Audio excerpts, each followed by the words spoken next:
Oh, hello there.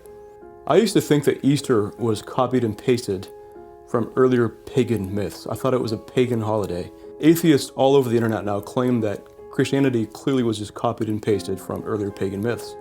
I was primed to think this, ironically, by Christians. I heard this first from fundamentalist Christians who meant well. They didn't want to call Easter Sunday Easter, they call it Resurrection Sunday because God forbid we be pagans, right? And they actually bought into the claim that the Catholic Church just borrowed from paganism, just stole stuff from paganism. So when I heard this in the Marine Corps, I was sitting across from a sailor, we're taking a class, and he started talking about this documentary he heard that proved all this stuff from Christianity was just, maybe Jesus didn't exist, it was all copied and pasted from paganism, including Easter. Very high odds that the figure known as Jesus did not even exist. And I wasn't really well trained to debunk that claim. Well, what changed for me is this. I studied it. I read quite a bit, and I have a different take than most Christian apologists. The name Easter, where did it come from? Well, people will point out that a historian named Bede, an English historian, he wrote a book called The History of the English Church and People, a very important book. It's fascinating. This began to change my mind as well about Catholicism because I realized the medieval Christians were, in fact, very, very Catholic. He points out that there was a controversy about the dating of Easter, and Pope Honorius, I thought it was interesting he brought him up, is involved in this controversy. The Irish Christians and the Britons, as Bede calls them, were celebrating Easter at the wrong time, and the Pope wanted to make sure that everyone was celebrating Easter at the correct time, at the right time, and that's where we get our traditional dates for Easter. But Bede himself points out that there is a goddess named Eostra, an Anglo-Saxon goddess. And there's a few basic fallacies here. One, this is the only reference that we have to this goddess that I'm aware of. And some scholars don't think that she existed, that she was fabricated by Bede to make sense of something he didn't understand. I suspect that Bede was right, that there was an Anglo-Saxon goddess. But think about what the way the world was at that time. Those are all Germanic peoples. There were Celts and there were Germanic peoples.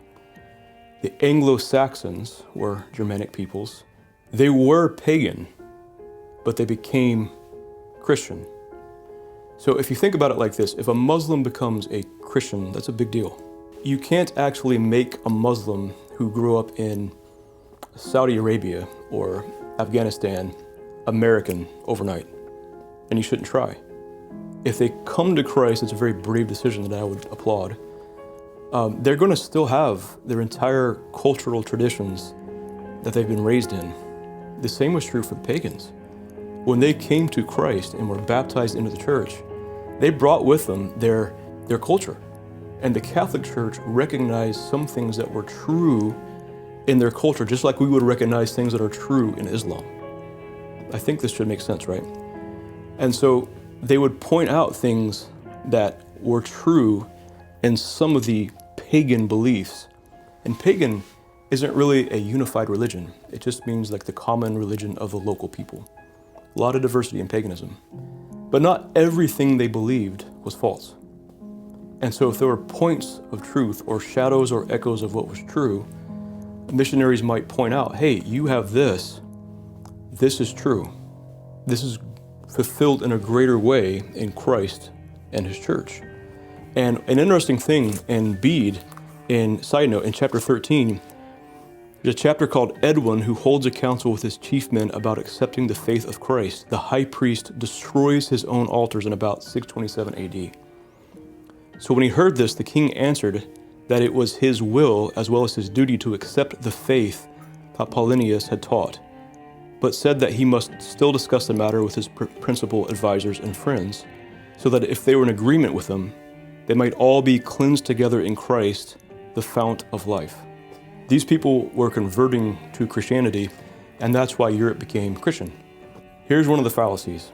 Just because the name Easter sounds like Eostra, and Bede associated, he said that Eostra was a goddess that had a celebration, a festival, in April. Words do mean things, and it's likely true that Eostra actually meant springtime or red dawn. This was just a celebration of the newness of life in spring. But this Germanic goddess, if this is indeed a real myth, came about centuries after the Christ story. What shocked me was how many pagan myths actually tried to compete with Christianity as it spread rapidly, and Jews and pagans were rapidly hemorrhaging people into the Catholic Church, into the early Christian period. And so they would amend the myth to sound more like Christ. Another example I heard from the pagan copycat myth theorists, it's really a conspiracy theory that there were some people in about the 1800s who speculated that Christianity was copied from paganism. Most of that's been thoroughly debunked in scholarship with factual evidence. One of the examples of this I heard was Osiris, and people claimed that Christians took the Osiris story and just modified it and applied it to a made-up person, Jesus. Turns out the Osiris story isn't really similar to the Christ story at all. Osiris was killed, he was chopped into many bits, I think it was like 14 pieces, spread around the land, and then a woman went and found them, including his male member. So Osiris becomes the zombie god of the Egyptian underworld. Now you tell me exactly what is like the Christian story about that.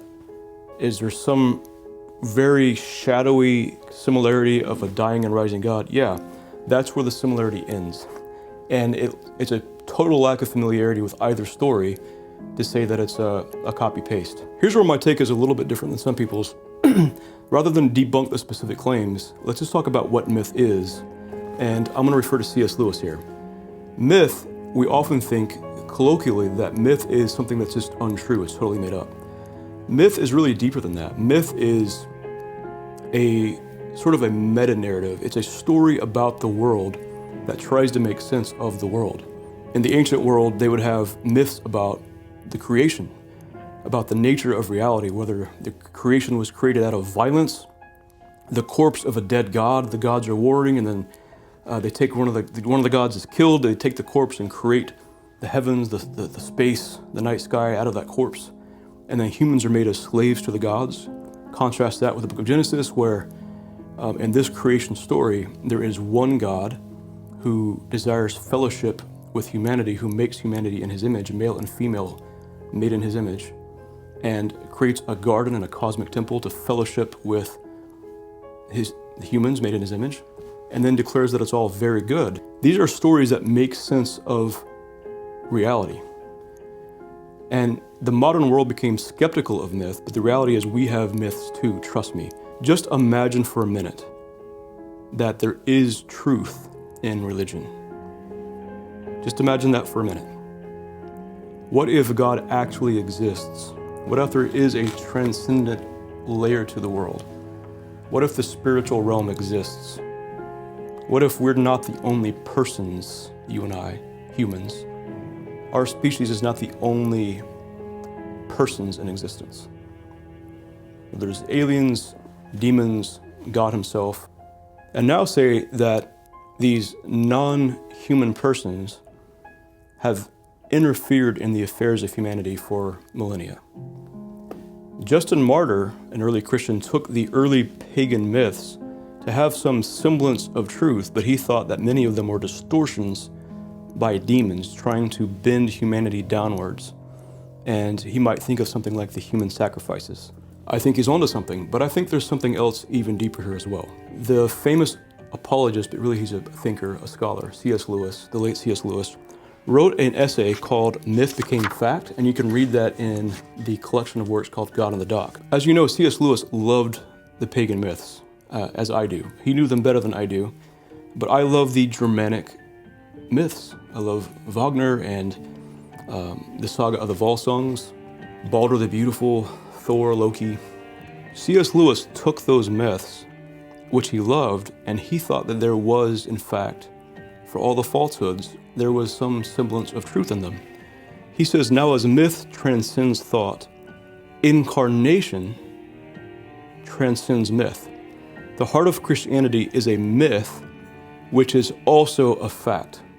So he's not saying Christianity isn't true. What he's saying is Christianity is something immaterial.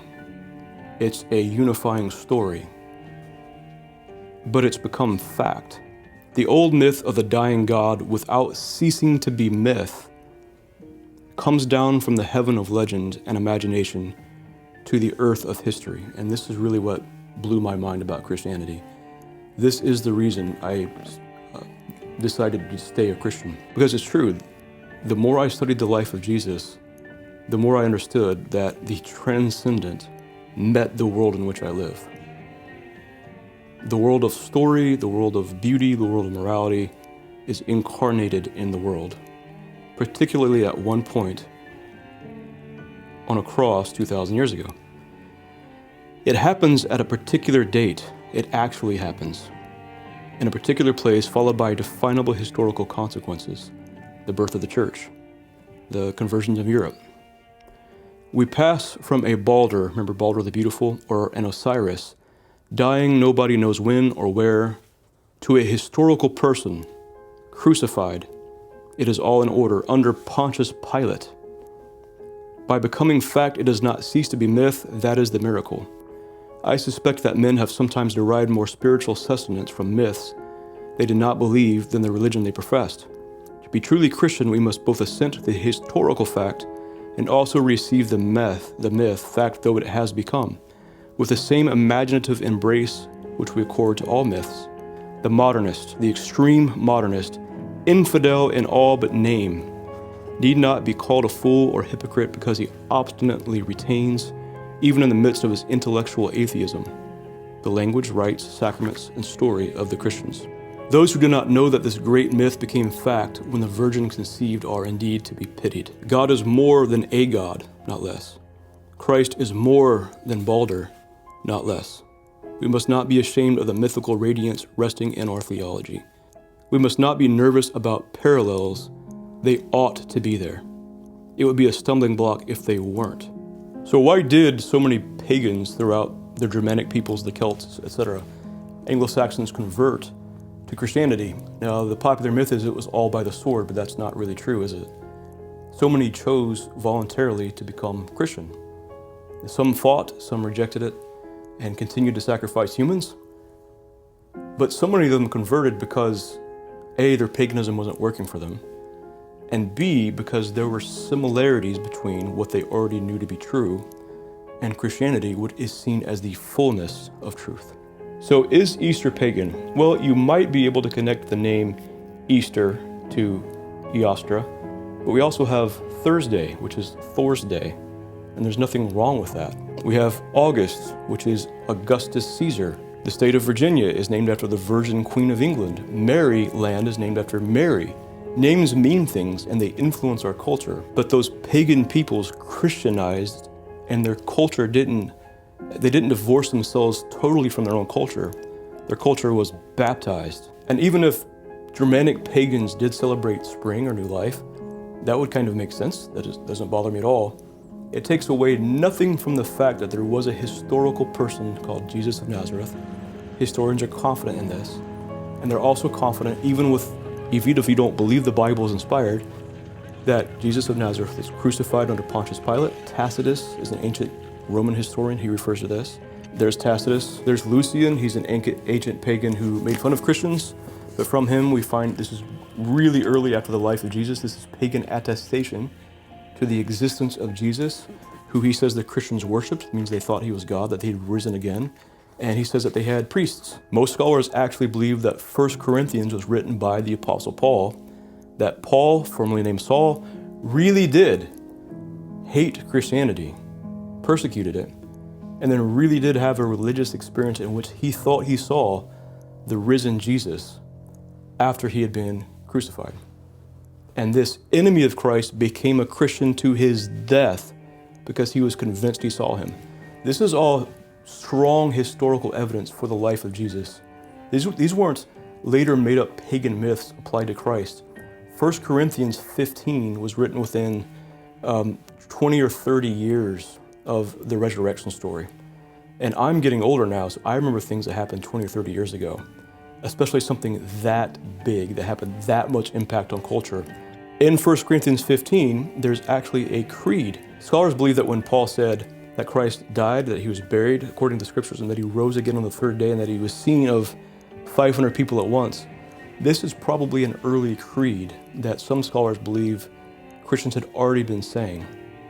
And so if 1 Corinthians 15 was written about 20 years after the crucifixion of Christ, this man who believes he saw Jesus alive again, changed his entire life, was beheaded for that belief, refused to recant, was reciting a creed that probably originated from about 3 to 5 years of the crucifixion, not centuries later applying Germanic pagan myths to Christ. So is Easter pagan? So even if the name Easter was taken from this Anglo-Saxon goddess, the Paschal feast that was from the Jewish Passover that Jesus of Nazareth, a historical person, took and transformed into the Christian feast of the Lord's Supper or the Eucharist, is still historical. I don't think that the pagan stories from centuries before the life of Jesus really correspond to the Jesus story really at all. Only in some deep, murky, shadowy way can you even make them resemble it.